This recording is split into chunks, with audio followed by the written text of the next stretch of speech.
음, 여러분, 이번 주에 입지 분석 실무 두 번째 시간이 되겠어요. 첫 번째는 우리가 학교에서 수업 시간에 했고, 두 번째 시간은 이번 주 월요일 날 했어야 되는데 5월 5일 어린이날 대체 공휴일로 인해서 휴강을 하게 됐죠. 그래서 그 수업을 보충을 하도록 하겠습니다.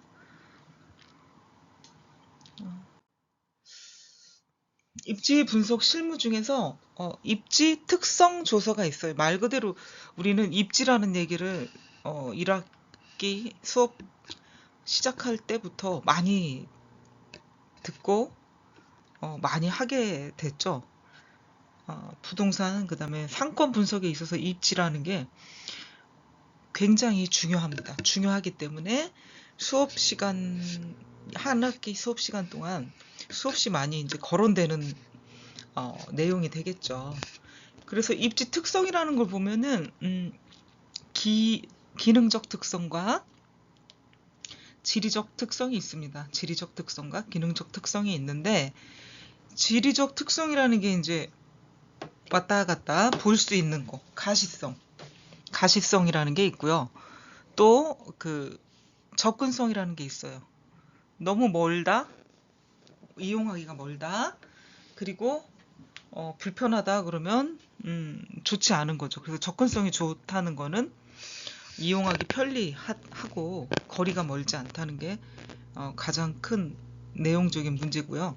인지성, 그 자리에 무엇이 있나, 그 자리에 어떤 것들이 있는지를 인지한다. 이게 이제 지리적인 특성 중에 하나가 되겠고요. 호환성이라는 게 또 있는데 요즘은 이제 경제적인 내용들, 경제적인 부분이 굉장히 강조가 되고 중요한 시대가 됐죠. 앞으로 더더욱 그럴 것 같습니다. 제 생각으로도. 예, 그러니까 경제성이 있는 게 좀 호환성이 있다. 내가 그 지리적인 그 입지에서 어떠한 사업이나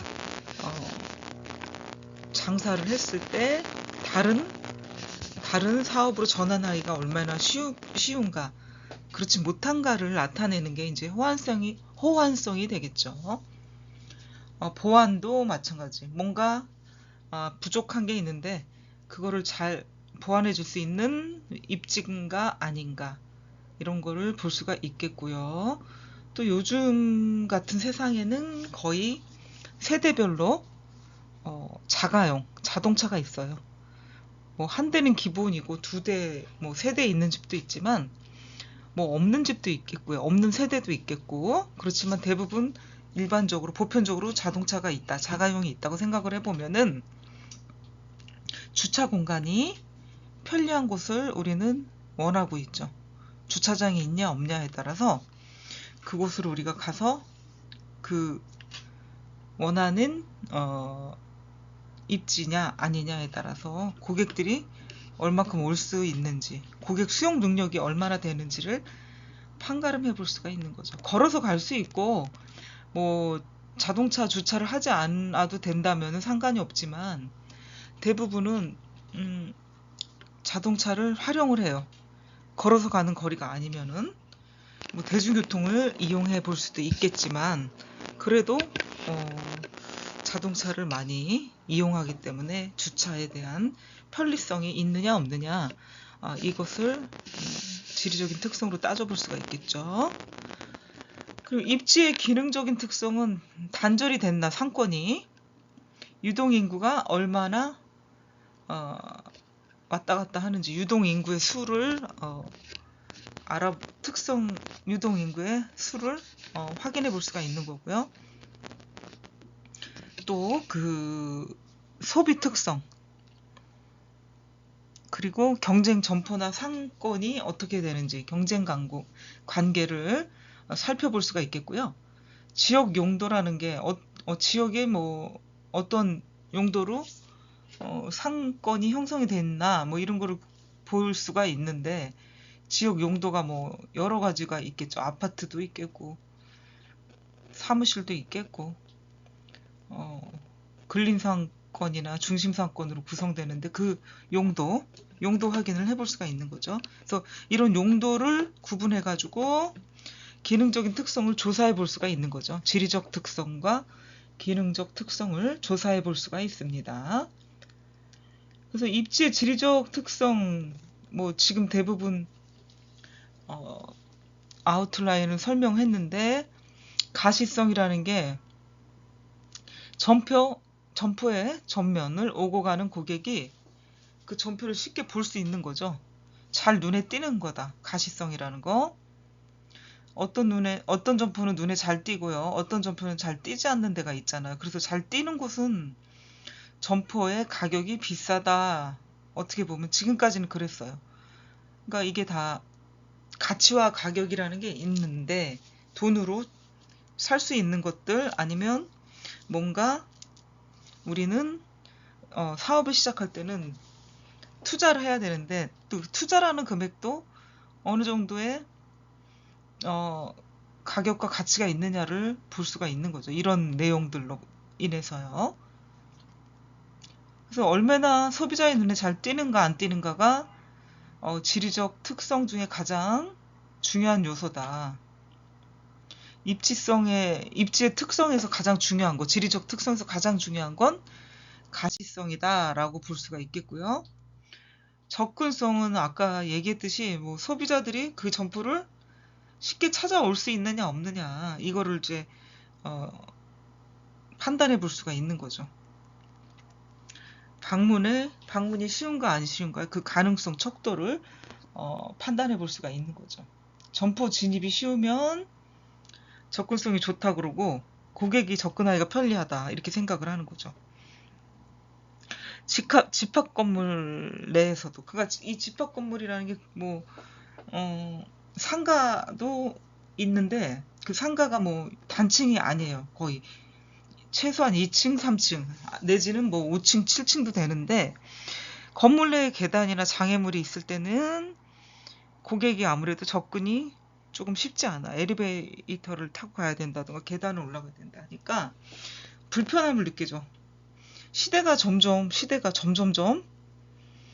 뭐 19세기, 20세기, 21세기까지 오면서 과학이 발달하고 뭐 그런 걸 떠나서 뭐든지 빨리빨리, 그리고 편리한 걸 좋아하다 보니까 계단으로 올라가고 엘리베이터 타고 이런 거를 별로 선호하지 않는 편이죠. 뭐 물론 찾아서 가기도 해요. 엘리베이터 타고 계단도 걸어서 올라가기도 하고 하지만, 꼭 필요한 거 아니면은 가시성이 좋고 방문하기 쉬운 곳, 접근성이 좋은 곳을 선호하죠. 그리고 스트리트 상가라고 하잖아요. 그런 곳은 더더욱 심하죠. 우발적인, 아니면 그 소비가 일어나는 경우도 있고, 계획 없이 들어가는 경우도 있기 때문에, 방문하는 경우도 있기 때문에, 그럴 때는 이제 그런 1층 가시성이 좋은 상가들을 원하고, 또 사업을 하시는 분들도 좀 더 많은 비싼 돈을 지불하고 그 1층의 상가를 사업지로 선정을 하는 경우가 많다고 볼 수가 있겠습니다. 또한 뭐 가까운 곳뿐만 아니라 멀리서 찾아오는 고객이 쉽게 찾을 수 있는 상가가 되어야 되겠죠. 그리고 차량을 이용해도 고객이 좀 편리하게 이용할 수 있는 거, 그게 접근성이 되겠죠. 네, 그래가지고 간판이라는 게 있는데, 간판을 서로 막 좋은 자리에다 달려고 막 경쟁을 했던 경우도 있죠. 그래서 점포에 가시성은 뛰어나지만 간판을 설치할 수 없을 때는 좀 홍보성이 떨어진다고 볼 수가 있겠죠. 예. 그런 일들이 있었습니다. 유동인구나 통행량, 건물의 집객력 등을 홍보에 미치는 영향 요인으로 볼 수가 있겠습니다. 그리고 간판도 있는데, 이것도 되게 중요한 역할을 담당해. 크기, 위치가 어디에 있는지 잘 살펴봐야 되겠고요.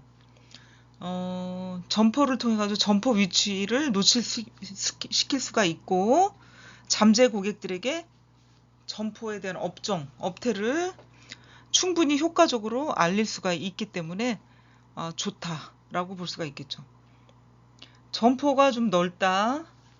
그리고 평면 간판 위치가 좋으면 돌출적으로 간판을 설치할 수 있으면 좋고요. 이것이 더 홍보성이 좋다 하는 걸 얘기하고 있죠. 인지성이라는 게 있는데 가시성과 연관성이 있습니다. 입지의 인지성은 점포가 찾아오는 고객에게 점포 위치를 얼마나 쉽게 설명할 수 있느냐, 이런 정도를 의미하고 있죠. 또한 소비자가 점포를 인지할 수 있고요. 그 점포를 기억하기 쉬워야 된다. 그래서 이런 것들은 다 홍보성과 깊은 연관이 있다고 볼 수가 있겠죠. 홍보성, 가시성, 인지성, 홍보성. 비슷비슷한 얘기이기 때문에 약간 명확하게 구분하기는 힘들지만 하나의 특성으로 이제 간주해 볼 수가 있는 거죠. 이런 홍보성과 깊은 연관이 있습니다. 인지성이라는 것도. 사례를 한번 보자면은 점포 위치를 쉽게 설명하기 위해서는 그 주변에 어떤 대표적인 건물이 있거나 시설, 유명 브랜드 매장이 있는 것이 유리하다. 뭐 우리가 어디서 친구들과 만나거나 설명을 해줄 때가 있어. 위치 설명을. 그러면은 주로 이렇게 대표적인 건물이나 유명 브랜드 매장. 그래서 우리가 그 스타벅스 건너편 거기에 어디 아니면 뭐 교보생명 빌딩 뭐 이러면서 빌딩 대표적인 건물 이름을 대거나 뭐 이렇게 얘기를 하죠. 그 설명을 할 때 약속 장소 설명이나 특정 만날 장소가 찾아오기 쉽도록 이렇게 설명을 하기가 쉽다는 거죠. 인지성이 떨어지는 점포의 경우 사전에 점포 위치를 설명하기 쉽게 정리를 해놓는 게 좋고요. 홈페이지나 네이버 플레이스, 페이스북, 인스타그램 뭐 이런 다양한 매체를 통해서 사전에 위치 볼 수 있게 제시를 해놓는 게 좋습니다. 뭐 호환성을 보도록 할게요. 점포에 입점 가능한 업종과 업태, 다양성이 있느냐 없느냐 이런 척도가 되겠죠. 서로 바꿔서 업종과 업태를 할 수 있나, 비슷한 업종과 업태. 어떤 입지의 경우 소매점으로 성공을 했는데 서비스업, 외식업 등 다양한 업종으로 사업을 할 경우라도 성공 가능성이 크다면 호환성이 좋다고 할 수 있다는 거죠. 패스트푸드, 캐주얼 다이닝, 파인 다이닝 뭐 이런 업체가 모두 성공 가능성이 높다. 그러면 호환성이 좋다. 이래서 높은 점수를 얻을 수 있다는 거죠. 근데 이제 입지에 따라서 업종과 업태 선택의 어떤 폭이 좁아가지고 폭이 좁다는 얘기죠. 업종과 업체 선택의 폭이 좁아서 호환성이 떨어질 수도 있는 입지도 있다. 이런 입지를 피하려고 하는 거죠. 호환성이 좋은 입지를 선택하려고 하는 거죠. 그래서 우리는 호환성이 좋은 입지를 선택하도록 노력을 하는 거죠. 그래서 다양한 업종과 업태로 성공 가능성이 높은 입지를 선택하려고 한다. 그래야 사업 리스크가 작아지고 관리도 용이해진다는 얘기죠. 그래서 업종, 업태 선택의 폭이 넓으니까 업종 변경도 쉽다. 그리고 사업 실패를 했단 말이야. 하다가 오픈해가지고 그러면 매수자를 찾아서 양수하기도 쉽다는 거지. 자기 사업은 양수 실패했지만 다른 사업자가 들어와서 하겠다. 업종 업태의 폭이 넓다 그러면 양수하기가 쉽고 비슷한 업종으로도 할 수가 있는 거예요. 꼭 뭐 실패했다고 다른 사업자가 와서 또 실패라는 법은 없거든요. 그러니까 같은 내역이 아닌 음식업을 하더라도 다른 아이템으로 할 수가 있죠. 충분히. 보완성을 한번 보자면은 선택한 업종과 업태가 주변의 어떤 점포들하고 잘 어우러져 가지고요. 시너지 효과를 낼 수 있어야 된다는 거죠. 뭐 음식업도 있고 미용업도 있고 또 뭐가 있을까? 뭐 네일 하는 데도 있고 그다음에 통신 휴대폰 판매처도 있고 뭐 주변에 회사원의 근거지가 되는 곳도 있고 뭐 여러 가지가 있겠죠. 이런 업종 업태가 성공하기 위해서는 다른 점포의 업종하고도 시너지 효과가 나타나서 한 곳에서 모든 게 이루어진다면 더 시너지 효과가 나타날 수 있는 확률이 크죠. 예를 들면 오피스 상권에서 커피 전문점을 창업을 할 수가 있는데 그 동일 건물이나 가까운데 점심 식사를 하려는 직장인들이 찾는 점포가 있다면은 보안성이 훌륭하다라고 볼 수 있겠죠. 뭐 식사하고 보통은 빈속에 커피를 마시는 경우도 있지만 대부분 한국 사람들은 좀 위가 약하죠. 맵고 짠 걸 먹다 보니까 밥을 식사를 하고 원래 그게 어, 정말 위에 좋은지 나쁜지 모르겠지만 식사를 하고 우리는 커피를 마시죠. 커피가 장점이 굉장히 많은데 단점으로는 좀 그 위를 아프게 하는 것도 있죠. 약하게 하는 것. 장점도 많고요. 그런 것 때문에 밥을 좀 위를 채우고 커피를 마시는 경우가 많다고 볼 수가 있겠죠. 한국인의 특성상.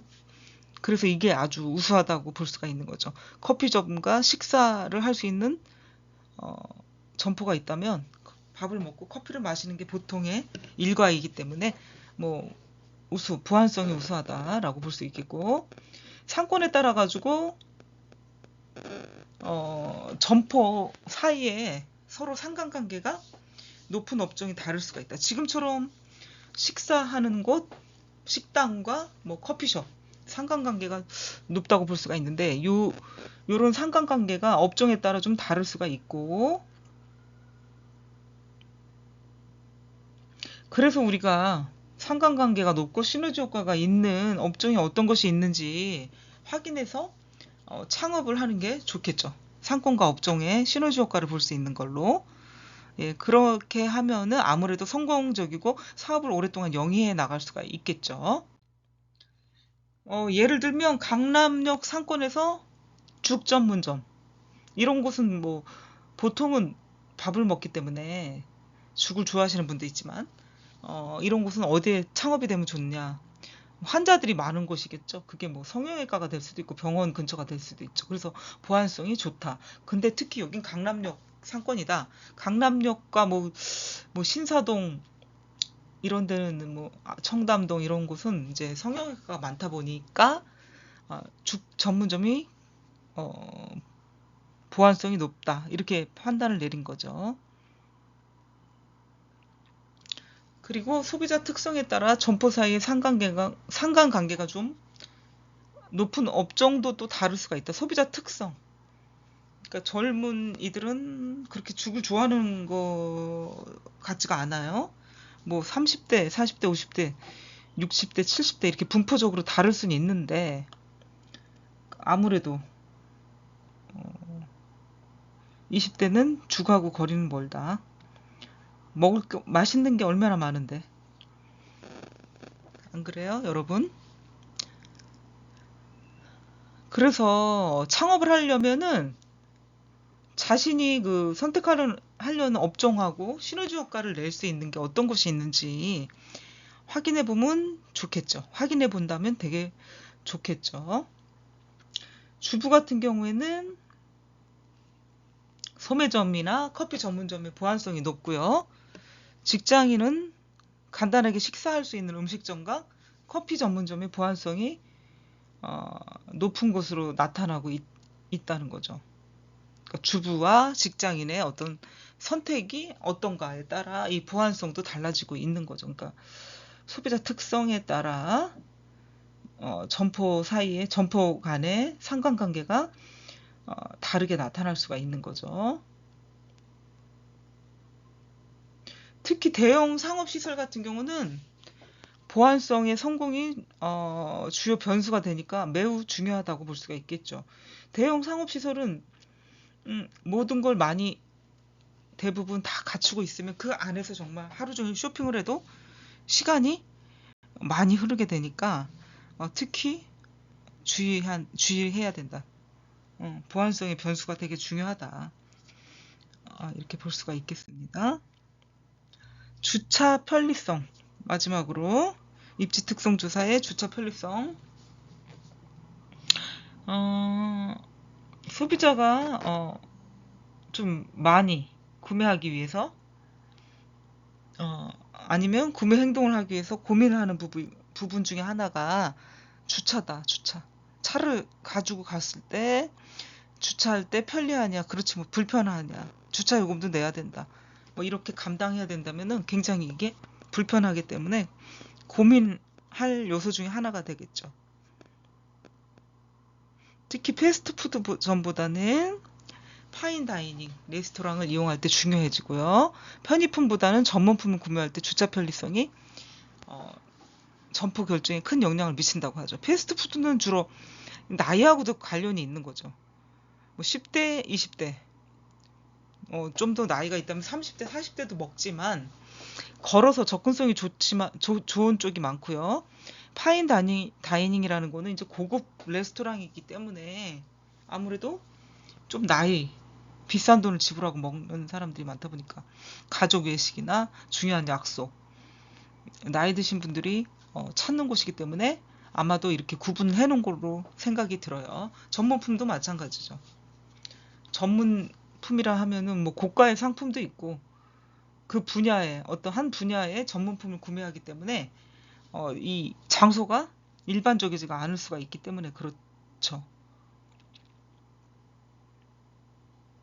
주차장이 없는 경우는 주변 공용 주차장을 이용할 수도 있고요. 그럼 안내 표지판을 만들어 놓고 또 주차장까지 거리가 얼마나 되나 뭐 이런 것도 해볼 수가 있고 발레 파킹도 도입을 해볼 수가 있죠. 이게 이제 프랑스어라고 해요. 프랑스어랑 영어랑 복합 단어죠, 이게. 혼합 단어가 되겠죠. 발렛이라는 거는 프랑스어. 파킹 영어인데 이제 두 나라의 언어가 섞여서 한 단어가 된 거죠. 복합 언어라고 하는데 처음에는 이제 뭐 큰 대형 상권의 VIP들을 상대로 발렛 파킹을 해줬는데 지금은 뭐 어디 가나 해줘요. 그 대신 돈을 받아. 근데 이제 백화점 VIP들은 돈을 받진 않아요. 그만큼 백화점에 소비를 많이 해줬기 때문에 VIP 발렛 파킹을 해주는 건데 일반 상점을 이용하시는 분들은 이제 고객이 직접 파킹을 하는 게 아니고 거기 주차 요원이 나와가지고 직접 서비스를 해주는 대신에 돈을 받게 되는 거죠. 그래서 3,000원 내지는 5,000원이에요. 최소한 발렛 파킹 자체가. 예전에는 고객들이 자신이 그냥 주차만 해놓고 올라가고 돈을 지불하지 않아도 됐었는데 서울이나 강남 같은 경우는 대부분 발렛 파킹 시스템, 토지 부족, 주차장 부족으로 인해서 돈을 받고 있습니다. 뭐 강북도 그런 곳이 많지만 또 안 그런 곳도 있거든요. 강남 대부분은 아마 이런 시스템으로 가고 있는 거죠. 입지의 기능적인 특성을 보도록 하겠습니다. 입지 자체 특성이 아니고요. 주변 환경, 상호작용 이런 것들에 따라서 어떤 특성이 나타나나 이런 것을 볼 수 있는 게 입지의 기능적 특성이 되겠죠. 그래서 주로 고객이 모일 수 있는 집객성이 어떻게 되나. 또 이 상권과 단절되는 상황, 또 유동인구를 볼 수가 있겠고 소비 특성은 어떻게 되나. 유동인구의 소비 특성, 경쟁관계, 지역 용도가 기능적인 특성을 설명해주고 있죠. 그 입지 주변에 집객 시설이 있으면은 인지성이 높아지고요. 그 집객 시설로 유입되는 그 고객들을 어, 자신의 상가로 아니면 영업지로 영업장소로 유인해 볼 수가 있는 거죠. 사람이 그래서 많아야 된다는 거야, 결국은. 그래서 인구라는 게 인구 하는 이유가 요즘 세대에 들어와가지고 요즘 시대에 들어와서 인구 하는 게 결국은 음, 많은 사람들을 대상으로 해서 장사를 한다든가 사업을 해야지 어떤 매출이 일어나기 때문이고요. 물론 기업에서도 마찬가지예요. 사람을 뽑을 때, 채용할 때 노동력이 풍부해야 그 사람을 뽑을 수 있는 노동시장이 풍부해지기 때문에 인건비도 싸질 수가 있고요. 기업 입장에서는 뭐 지금은 그런 시대는 끝났지만 아무래도 선택의 폭이 그러니까 넓다고 볼 수가 있는데 점점 뭐 선택의 폭보다는 이제 많은 스펙과 좋은 사람 무조건 구하려는 게 없잖아 있기 때문에 예전에는 그런 노동력이 아니고 뭐 공장의 생산직이라던가 뭐 물론 행정직이라던가 모든 분야에서 그랬죠. 예, 그렇기 때문에 대기업에 입사 제외하고 나머지 부분에 노동력 인구를 쉽게 구할 수가 없는 거죠. 그러니까 뭐 3D 업종 더럽고 위험하고 어, 이런 직종을 가질 않으려고 그래요. 힘들고 그러니까 사람 구하기가 힘들고 편한 것만 하려고 좀 보기 좋은 거 편한 거라기보다는 보기 좋은 걸 하려고 하다 보니까 사람 구하기가 힘들어요. 중소기업에서는. 예, 이런 노동력의 문제, 그다음에 인구의 문제가 사회적인 문제로 대두되고 있는데 한두 가지 문제가 아니라는 거죠. 결국 인구 절벽이 가져다 주는 어떤 폐해들이 너무 많다는 거죠. 고객들 유인하는 부분도 마찬가지고요. 그래서 상권 주변에 대형 상업시설이 개점을 하게 되면 주변 입지에 많은 영향을 주게 되는데요. 이제 장점으로는 집객성이 좋다. 여기 사람이 많이 몰리게 되니까 주변 상권에 좋은 혜택을 받는 입지도 있고 반대로 어, 단절성이 생겨서 손해를 보는 입지도 있기 때문에 대형 상권이 들어온다고 좋아만 할 수도 없고 싫어만 할 수도 없는 입장인 거죠.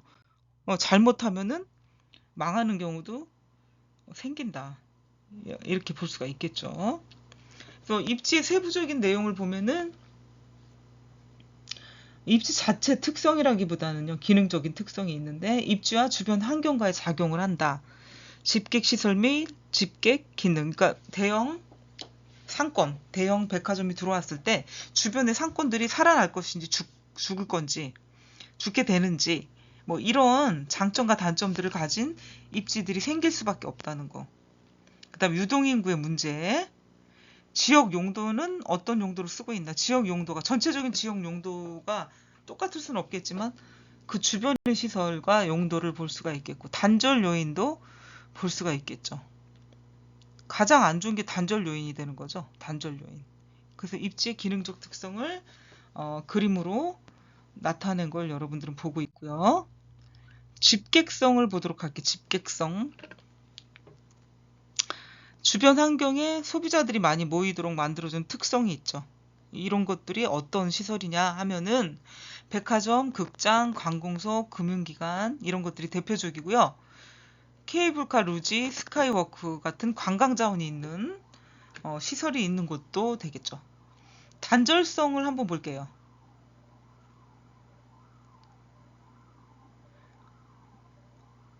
이제 소비자가 모이는 것을 좀 방해한다는 거지. 함께 하는 게 아니고. 그래서 하천이나 뚝, 강, 공원, 자연 지형물을 비롯해가지고 철도 6차선 이상의 도로, 경사, 계단, 화단, 쓰레기 처리장, 종합병원, 학교, 주유소, 카센터, 인공지형지물이나 상점 등이 소비자로 하여금 접근을 방해한다. 그래서 단절 요인이다. 라고 볼 수 있겠습니다.